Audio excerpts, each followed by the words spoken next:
In Yellowstone, size is survival. And no one understands that better than this bear.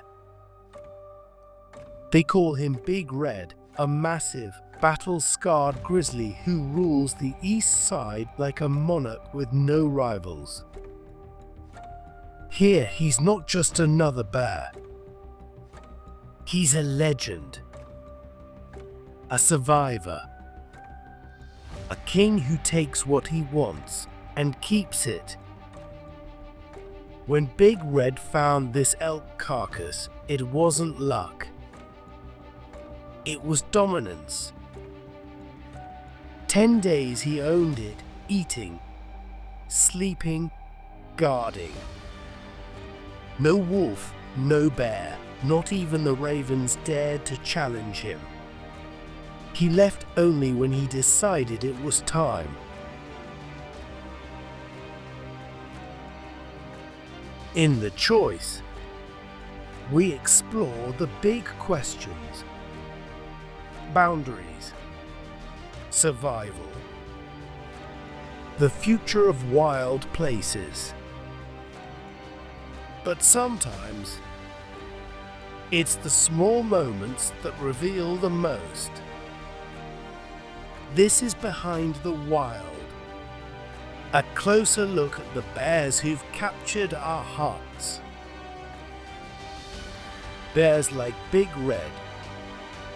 For those who've seen him up close, he's something else entirely. The closest thing Yellowstone has to a monster forged by survival itself. Welcome to Behind the Wild. This special mini-episode comes from the same creators who brought you The Choice, a Red Pill Wilderness series. This is Behind the Wild. But the conversation doesn't end here. The story is still being written, and we want you to be a part of it. Scan the code to sign up for the Wildline Dispatch and be the first to know when our community launches. Join us on our mission to redefine what it means to coexist. The first time we saw him, we were outside the park and he came out of the Shoshone River like a ghost from the underworld. Soaked, scarred, and massive, he stood up beneath us, looked right through us, then crossed the road like we weren't even there. His bottom lip droops when he breathes. His claws look like blades. He's grizzled, mean, and built like he's been fighting for 15 years. Because he has. This spring, we found him again, chasing a female we call Longtail outside the park. He chased her for over 2 hours, crossing the road, jumping guardrails, weaving the procession of onlookers who followed. He chased her for over 2 miles, from the Welcome to Yellowstone sign just outside the east gate to almost the Pawhuska teepee. It may not look it here, but this was a fast-paced chase. Every time we thought that we had gotten ahead of them, they were back on us quickly. By the time Longtail stopped to graze in a field, Big Red collapsed to the ground with his back legs stretched out behind him, panting and fighting to catch his breath. She wasn't going to make this easy on him. Several days later, they were seen together inside the park. Proof that borders mean nothing to bears like him. For a short while, he got what every grizzly lives for: a mate, a moment, and a victory that would echo across the valley. But the real story, his true prize, was still to come.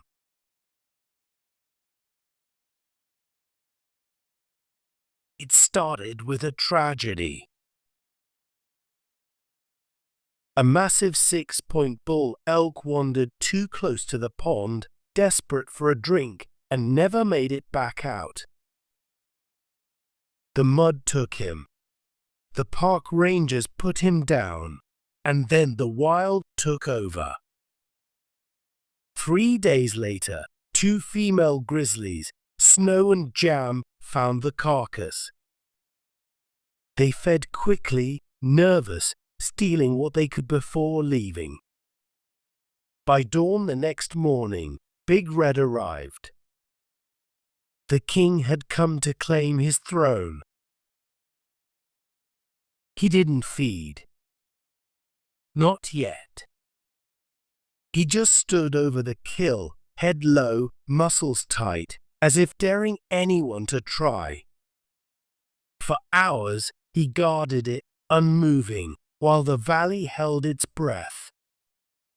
Ravens circled overhead, screaming at him. He snapped at them when they got too close, the sound echoing like a warning through the trees. And then he did something we'd never seen. He lay down beside the elk and used it as a pillow. The line between life and death blurred, as if even the great predator needed to rest his bones beside the cost of survival. But he wasn't alone. Across the pond, Snow appeared, silent, watching. She circled wide, step by step, never taking her eyes off him. This wasn't the first time she had taken this path. A trail left like an echo in the grass surrounding the pond. Her path taking her directly beneath us. Snow approached carefully. This wasn't their first encounter. Earlier in the year, she'd chosen him as a mate. But she also knew what he was capable of.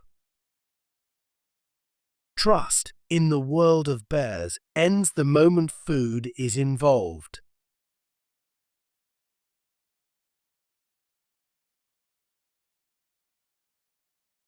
She came within 50 feet, then stood tall, curious and defiant. For a moment, it felt like she might risk everything. But she was cautious. She sat nearby and waited. But Big Red never moved. He didn't need to. His presence spoke for itself. His dominance had already been established. She turned and walked away, the battle avoided, the hierarchy restored. For the next 9 days, he ruled this place. He was cautious. He dragged the elk clear of the mud, even drank from the spring that fed the pond, always avoiding the same danger that killed the bull. He slept beside it through rain, wind, and sun. As the days wore on, Big Red barely moved. He'd earned this prize, a massive bull elk pulled from the mud by his own strength, and he wasn't about to share it. When he finally rose, it often wasn't to eat, but to protect. Bears and other carnivores cover their kills, a behavior known as caching. They bury them in grass, dirt, or snow to keep the meat fresh, protect it from flies, and hide the scent from scavengers. For a bear, it's part instinct, part strategy, a way of claiming a meal for tomorrow while guarding it from everyone else. He left only when he needed to drink from a spring at the far end of the pond or to rest in the shadows nearby. He never strayed far. Whether it was hunger, habit, or instinct that anchored him here, one thing was clear: this wasn't just food. It was dominance, patience, and survival, the mark of a bear who'd learned that in this world, the strongest eat first and last. Each day the bloated giant grew heavier, slower, a prisoner of his own success. By the end, he could barely move. We watched him vomit twice, only to crawl back and eat again. The line between hunger and obsession had vanished. When Big Red returned to eat, it wasn't with patience. He tore into what was left: the ribs, the hide, even the mud-stained edges of the elk's flank. Meat makes up only a fraction of a grizzly's diet, less than 15% in most years. But when they find it, especially this late in the season, something ancient takes hold. In the final days before hibernation, bears enter hyperphagia, a biological madness to eat, store, and survive the winter ahead. Every calorie counts. Every scrap matters. Big Red had eaten so much that he looked swollen, bloated, as if his own body could barely contain the feast. Yet still, he fed. Watching him, you realize this wasn't just hunger. It was something deeper, the raw, relentless will to survive. When he finally left, 9 days later, there was almost nothing left of the elk, and nothing left of the bear who found it. Finally, the ravens were able to descend and try and get their fill. A few hours later, G288 arrived. He stayed less than a day. In Yellowstone, survival isn't about strength. It's about knowing when to fight and when to stay. The king had already taken it all.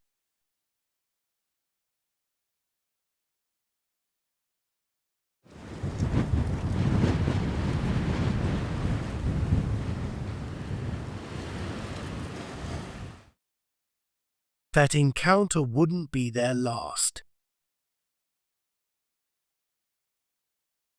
Out here, dominance isn't permanent.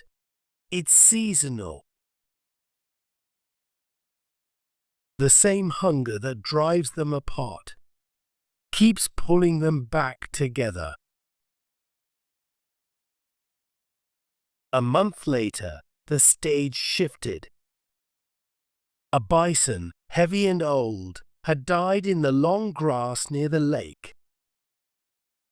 For days, the carcass lay hidden from sight until the bears found it. One by one, they came to claim their share.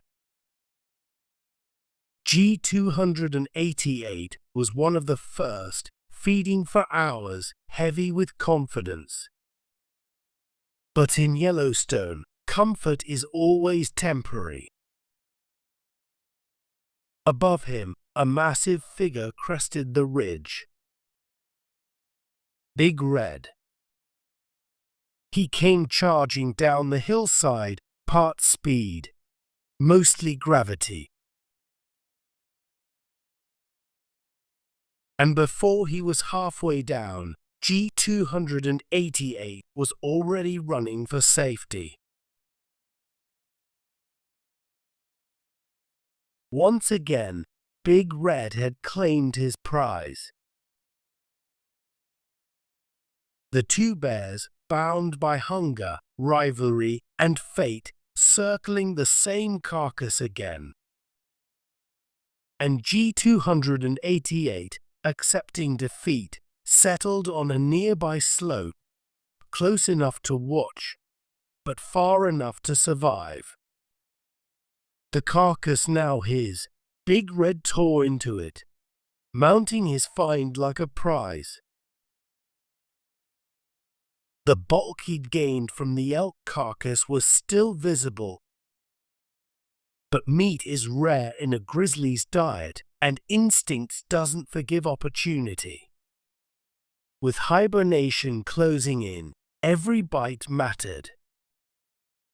Every ounce of fat could mean the difference between survival and hunger in the long sleep ahead.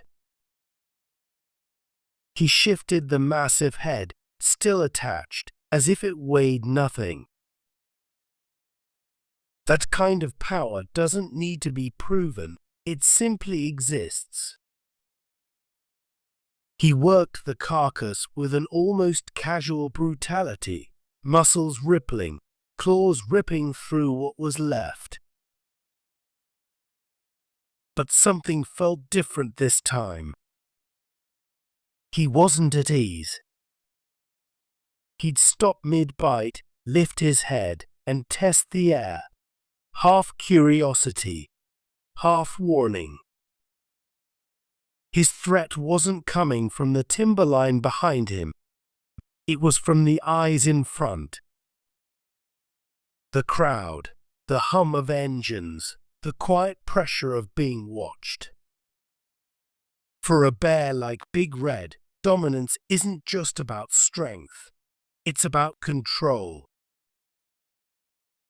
And right now, he didn't have it. So, after a few uneasy minutes, he made his choice. He left the carcass the same way he came. On his terms, no challenge, no fear. Even in retreat, he dictated the ending. He slowly climbed the hillside, returning the same way he came. But even in retreat, he moved with purpose, deliberate, measured, unchallenged. Every few steps, he'd stop and glance back over his shoulder. Not out of fear, but to make the point that no one should dare follow. His stare lingered just long enough to remind everyone watching whose story this still was. But this wasn't the last time he'd return. As the light faded and the crowds thinned, Big Red came back, silent, unbothered, and unhurried. The noise and eyes were gone, and for the first time all day, he could eat in peace. Out here, even giants crave quiet. And under that falling light, he finally found it. The weight of the day settled into the cold air around him. For now, the fight was over, and the wild was his alone.